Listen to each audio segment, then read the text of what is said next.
Poison Ivy, issue 24, G. Willow Wilson writing with Haining on the art. Take it away, Matt.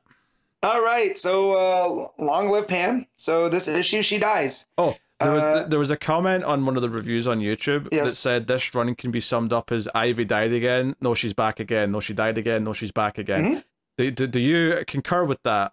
I do, and they even comment on that in this issue. Okay. Yeah, so Ivy dies, and it looks like it's for real this time.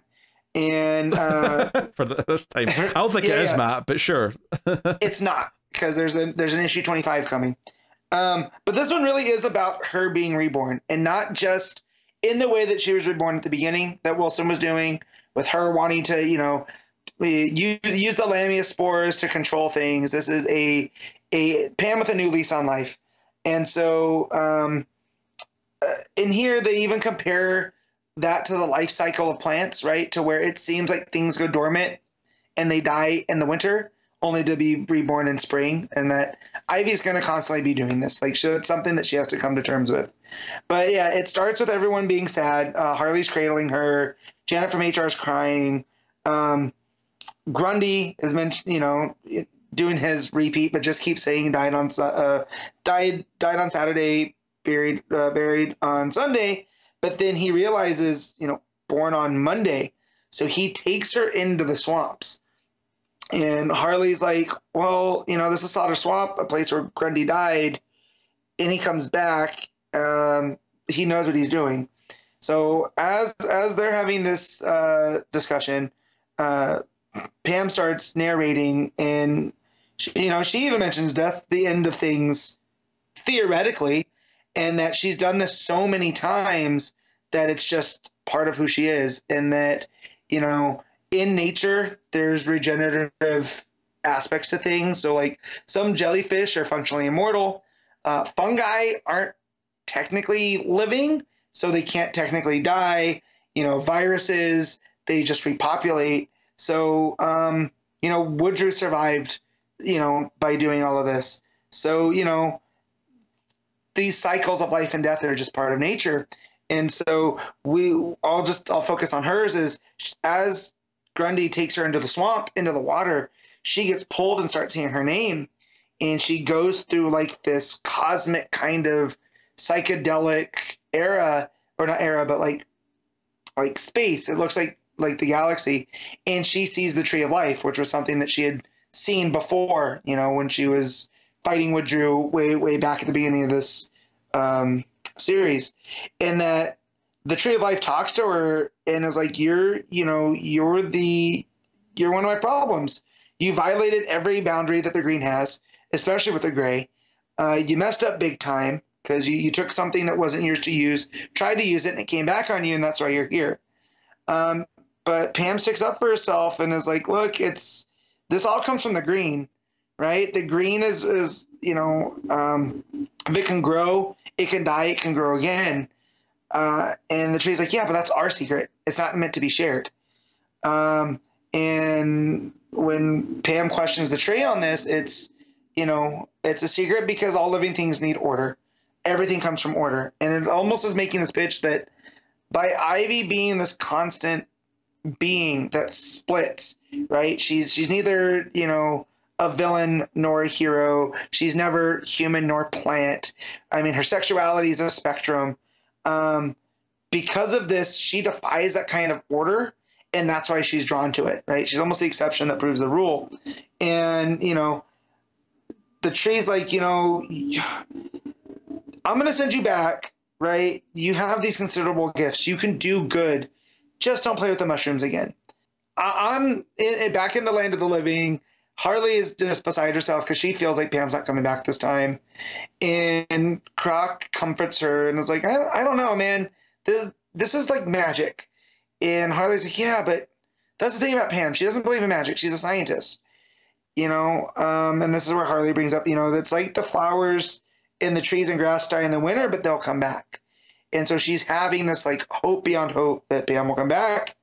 And Grundy emerges from the water without Pam, which makes everyone freak out. But as Harley's yelling at Grundy, the swamp starts coming back to life. So before this, during all the zombies, it was like this desolate, barren, like just dead trees and all this. But all this ivy starts popping up out of the water and wrapping around the trees, and Pam's reborn. And it's this really great page that's her coming up out of the water, almost like Aphrodite on the clam, and all of her hair is covering up her, her bikini region, the swimsuit areas. And Pam says that this time it feels different. It feels like she's actually got some rest, right? The other time she's been reborn, it's been with like this almost out of spite. And now she says that she's felt like she's, taking a really good nap or been to the spa. And Harley runs over and hugs her, and Janet's all happy, and she can't believe she's back. And Croc's the one that mentions that she's naked, to which Janet covers his eyes and her eyes, and is like, "Oh, we're going to give you some decency." And so Pam grows herself her new costume, right? So it looks like the traditional Ivy, kind of the one piece, and that, she says that she's back and that she has this, new lease that she can ride this line between the two. And that as they're talking and Ivy's reminiscing that, every time I came back, I always felt Woodrew's presence, but that's finally gone. It's finally burned out. Janet can't take the guilt now because, Ivy's been free from the guilt, but she admits to Harley that her and Ivy slept together in California on the mushroom retreat stuff. And that also when Harley rescued Janet from Batman, they kissed. And Janet's like, I feel terrible. I'm a homewrecker. I'm a seductress of femme fatale. She used to pay her taxes early. And now she has no respect for the decency of law. And Harvey and Ivy just look at each other and start laughing. And Janet's like, wait, what? Neither of you mad? And they're like, well, we have a complicated relationship. We should have talked about this. It should have been out in the open, but it's not your fault. Like you're almost just caught in the crossfire. And Harley and Ivy kiss, and Grundy comments, married on Wednesday. And Croc's like, yeah, not in this lifetime. That's not for these two. But they just, Harley and Ivy submit their relationship, and Janet runs off into the newly grown swamp. And she says that it feels like a weight's been lifted. And then Ivy starts talking about what this means for her, and that, there's a part of her that, they can find ways to help the earth that aren't violent. Like she doesn't need to be this eco-terrorist, but she's going to live for joy. And then it shows Gotham itself and just as a city, but it's like, we still are going to have to fight. Like I can live for joy, but I have to fight. And that part of that is making sure that the earth's healthy. And if that means I'm a terrorist to some people, so be it. But I'll be a hero to others. And as she's walking around the swamp, there's like a creek. And she goes, well, that's interesting. Because at the end of this creek is like this little town. Like it looks like a little western town. And she goes, there was never a town here before. Where'd this come from? And she says, she wonders where it came from. And she mentions, because the earth demands that we act without fear, she's going to go in with curiosity now. And that's where the issue ends. So, again, Ivy dies and comes back. It's part of her cycle. That's been this, I think that's in the meta sense, that's what Willow's getting at, or G. Willow Wilson is getting at, that because she's not quite human, not quite plant, she can go through these different spurts of life and death and come back out. And as long as she grows from it, she'll keep living, right? The moment that she gets, consumed by one side or the other, that's the moment where it seems like it's not going to work out for her.